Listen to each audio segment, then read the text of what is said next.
Les projets intégrateurs tels qu'élaborés et mis en œuvre par NELSAP au sein des États membres, ces projets constituent la seule garantie pour tous en vue de faire éclore le développement de notre sous-région.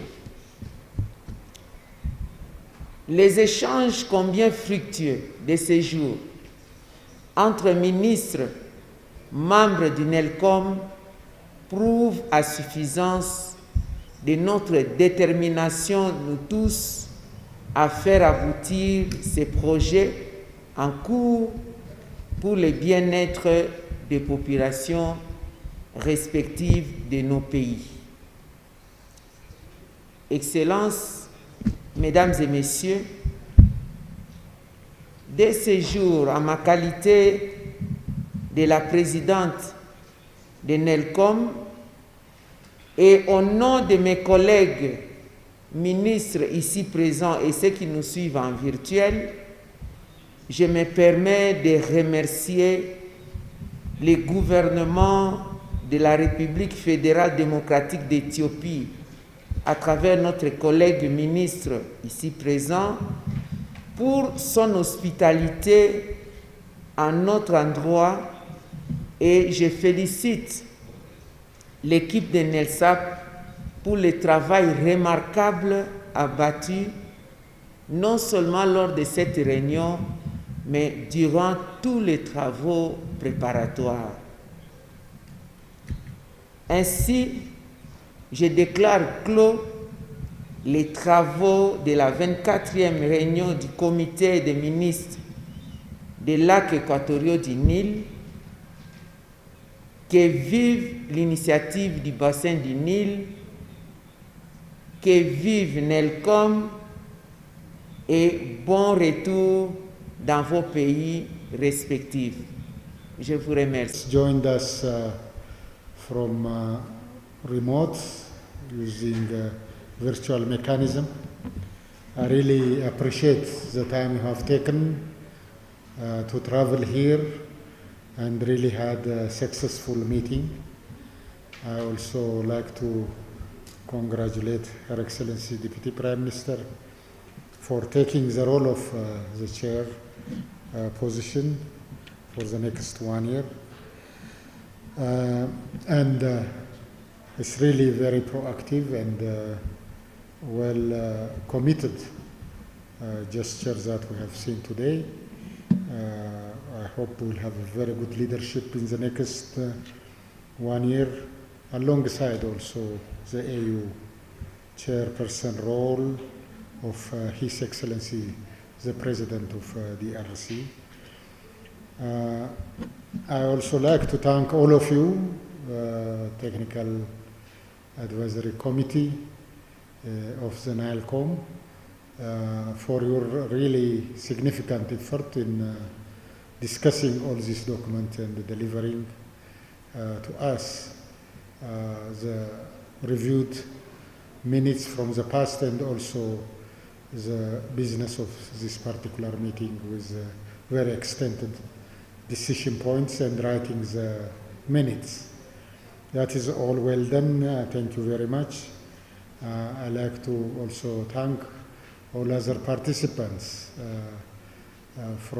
especially from the Secretariat who traveled here, coordinated all the travel and successful meeting. In our Nile, we have to speed up our of completing processes like CFA and also ultimate establishment of Nile River Basin Commission. If we have that kind of River Basin Commission, most of our disagreement and also doubts will be removed and will be engaged in a more rule-based international water law based type of principles and all issues what we see today as a problem like in data sharing or communicating efficiently, knowing what is going on in the basin everywhere will be much at ease. Therefore, I hope we will move our effort towards converging towards those directions.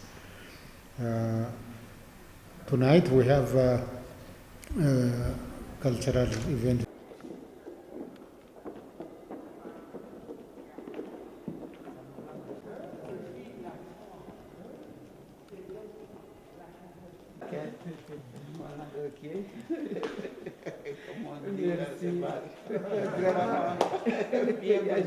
Merci beaucoup. Avec ces habits qui fait froid, il fait très froid. Il y a la saison des pluies. Les chaises sont tellement... Donc voilà, dans le cadre de l'initiative du bassin du Nil, c'est la réunion du conseil des ministres. Oui. Alors, ça s'est bien passé. ça s'est très bien passé. Le Congo n'est plus jamais venu. Et puis, 2003, là, on est cotisé. Ok. Et Alors, c'est là. il y a quand même une nouvelle impulsion, une nouvelle manière de gouverner sous sa nom.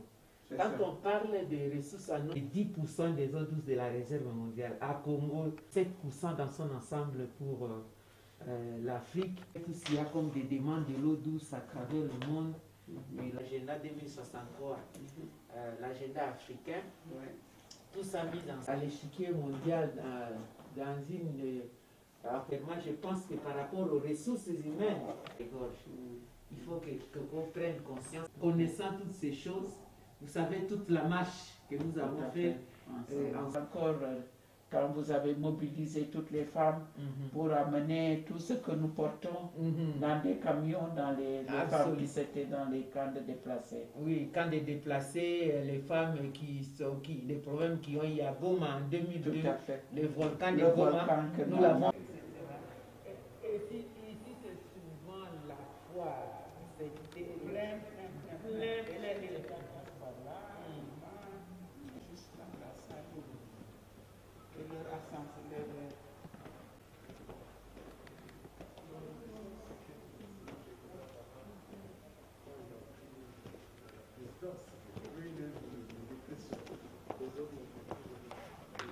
C'est ça leur tous les chefs d'État sont ici quand ils viennent. C'est ici et puis ils rentrent par là. C'est la porte pour aller. C'est les pays qui donnent. Ah oui, il faut. Et ça qui a brûlé toutes ces personnes qui sont parties, des martyrs en fait. Et ça ouvre les yeux au monde pour que les familles.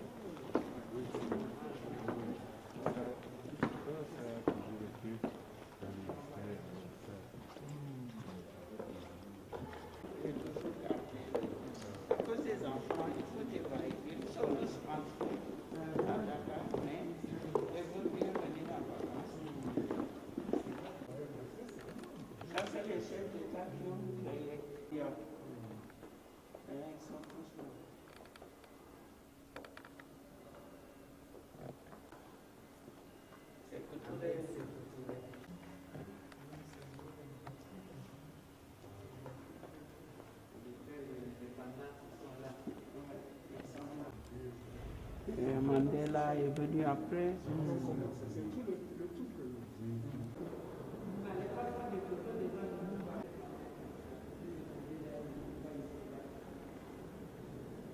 Il n'est pas tout le temps alerte celui-là. L'espèce de distance.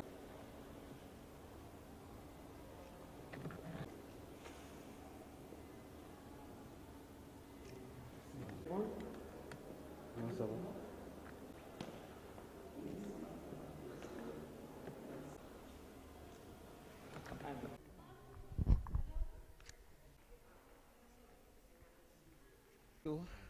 Ici, vous avez reçu la visite de Madame Ebazé aujourd'hui au Séminaire africain. Pour nous, c'est d'abord le bonheur comme on dit, mais l'honneur d'avoir notre sœur. Je dirais tout d'abord, c'est une sœur que nous recevons parce qu'elle fait partie du mouvement des femmes africaines. Elle l'a démontré et pour nous c'est une fierté de la voir là où elle est, vice-premier ministre.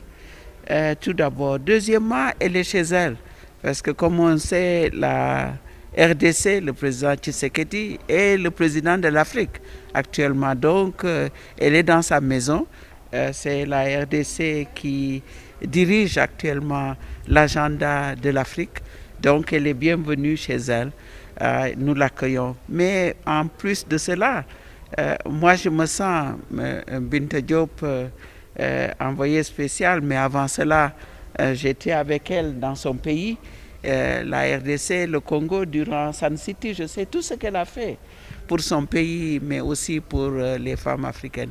Donc pour moi, c'est un plaisir, un honneur de l'avoir. Je l'ai reçue ici en tant que femme dans les partis politiques, en tant qu'African Women Leaders Network, le réseau des femmes leaders africaines dont elle fait partie.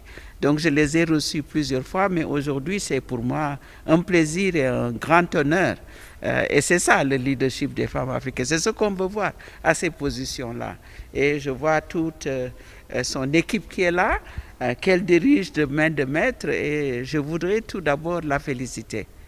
La féliciter d'avoir pu prendre, disons, que la direction sur cette question de l'eau au niveau de l'Afrique. Je crois qu'on lui ait donné dans cette région, qu'on lui donne la RDC pour piloter, pour être le leader, qu'on l'ait élu. Je pense qu'elle est en train de faire remonter le leadership de la RDC dans le monde. C'est ce qu'on veut voir. La RDC doit être à l'avant-garde de tout ce qui se discute au niveau international. Donc ce qu'elle vient d'accomplir ici, pour nous, c'est une fierté qu'une femme qui vient, qui se positionne, qui monte son pays et qui fait que tout le monde vote pour dire « prenez le leadership, c'est pour vous, on vous accompagne ». Ça, c'est félicitations, bravo, il y a les femmes à l'avant et pour nous, c'est un modèle. Et les jeunes doivent regarder ce qu'elle a fait, son parcours politique, son engagement, mais ce qu'elle a pu montrer pour son pays, mais ce qu'elle a montré à l'Afrique. J'étais avec elle à New York dans beaucoup de réunions, nos réunions toujours, mais elle a pu montrer et démontrer ses compétences. Donc pour nous, c'est une fierté de l'avoir ici, chez elle, en Éthiopie, à l'Union africaine. Exactement, vous êtes ici envoyé spécial. Vous savez, pour la RDC, le président Tshisekedi a pris d'emblée le leadership pour l'Afrique après avoir succédé au président Ramaphosa en disant que lui-même il prend cet agenda à cœur. Tout d'abord, la tolérance zéro, comme on dit en anglais, zéro tolerance policy, cette politique. Il dit à l'Est, je ferai tout pour éradiquer tout ce que nous voyons comme violence à l'égard des femmes. Et je pense que même dans son équipe par rapport à l'Union africaine, il a mis des femmes. Il a mis une femme, Madame Julienne Lusengue, que tout le monde connaît, pour son engagement. Et il a mis des personnes qui connaissent comme professeur Toumba Luaba et d'autres pour travailler avec nous sur cette question de femmes. Il vient de faire avec la génération Égalité. Il a fait une grande réunion à Kinshasa pour montrer qu'il est avec nous pour l'Afrique, mais aussi pour le monde. Mais ce n'est pas seulement ça. Ce que nous voulons annoncer, c'est qu'il s'est engagé avec le président Ramaphosa, qui est sortant, qui était le président en exercice avant, lui-même qui est là, et le prochain qui est le Sénégal, pour faire en sorte qu'il y ait une conférence des hommes sur les questions des femmes, la promotion, la protection.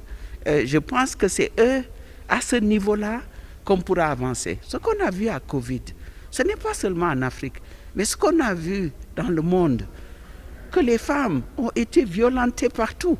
Ce n'est pas une question africaine, c'est une question mondiale. Mais ce que nous sommes en train de dire, c'est aussi une affaire de société. Et si les hommes ne prennent pas en charge cette question, nous allons nous parler entre nous, et nous le faisons très bien. nos réseaux, on est ensemble, on se soutient, on est en solidarité. Mais ce qu'il faudrait également, c'est que ces hommes qui nous ont, et Madame la vice-première ministre l'a dit, il dit ce qu'on a gagné, c'est aussi parce que les hommes étaient là. Donc nous, on sait que s'ils ne sont pas avec nous, ils sont contre nous. Donc ce qu'il faudrait, c'est faire en sorte qu'ils soient avec nous. Et là où on a pu gagner, c'est parce qu'ils ont été avec nous. Donc ce que je peux dire, c'est que nous allons travailler main dans la main, soutenir le président Tshisekedi parce qu'il s'est engagé. Il a fait une grande conférence, il a annoncé sa sortie pour dire la question de la femme, mais aussi pas seulement les questions de violence. On parle maintenant de la décennie sur les questions financières, la décennie de l'inclusion financière des femmes, c'est-à-dire les fonds qu'il faut mettre en place, les banques des femmes. Nous venons de créer un grand fonds avec Mme Vera Songwe de la CIA, avec Moussa Faki et Amina Mohamed. Tout le monde s'est mis autour pour dire ce que nous voulons, c'est un fonds qui va nous permettre de financer, pas les petits, mais de financer les grands projets des femmes parce qu'elles en ont. Quand on prend un pays comme le Kenya, qui fait que dans 30% de tout ce qui est travaux publics de l'État, c'est donné aux femmes. Donc je pense que des actions affirmatives de ce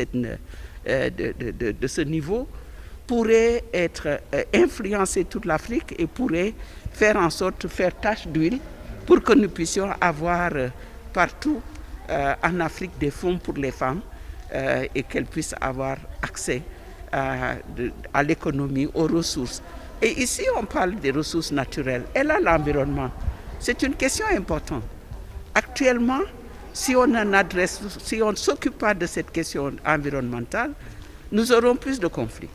Nous aurons plus, et on le voit, quand ce qui se passe dans le Sahel, c'est la question environnementale qui exacerbe la situation.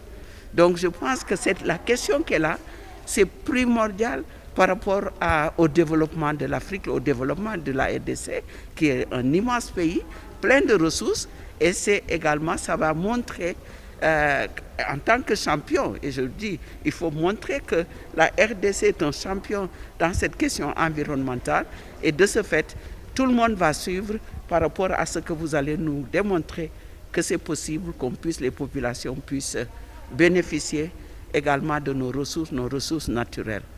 Voilà. Merci, madame. Merci Merci. beaucoup. Merci, c'était excellent. Alors,